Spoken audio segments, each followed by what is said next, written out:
Discussion on parasternal long axis view in echocardiogram and splash screening. Animated view of parasternal long axis view in echocardiogram.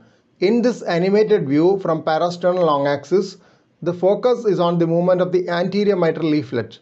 Movement of posterior mitral leaflet is not conspicuous in this view, though it can be seen moving posteriorly on close inspection. Please subscribe to this channel for future updates. Click on the subscribe button.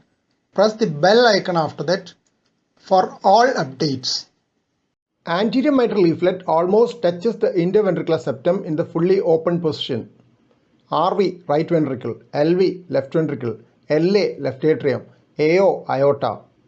Parasternal long axis view is often the first view obtained during an echocardiographic study. It is used to guide mode echocardiography for left ventricular measurements. Initially, the parasternal long axis view is obtained. When satisfactory images are available after fine adjustments of the transducer position, mode cursor is placed in such a way that it is at the caudal level. Then the mode button is pressed so that mode tracings are obtained. Images used for this animated sequence follows. Mitral valve is seen in a nearly closed position. Left ventricular outflow tract anterior to AML is seen as very wide. Aortic leaflets are not visible as they are thin and in the fully open position almost merges with the aortic wall echoes. Mitral valve is seen in the partially open position jutting into the left ventricular outflow tract. Aortic valve can be seen faintly across the aorta in a closed position. Mitral valve is seen to be widely open and the aortic valve closed. Anterior mitral leaflet almost reaches the interventricular septum. Wide mitral orifice is visible.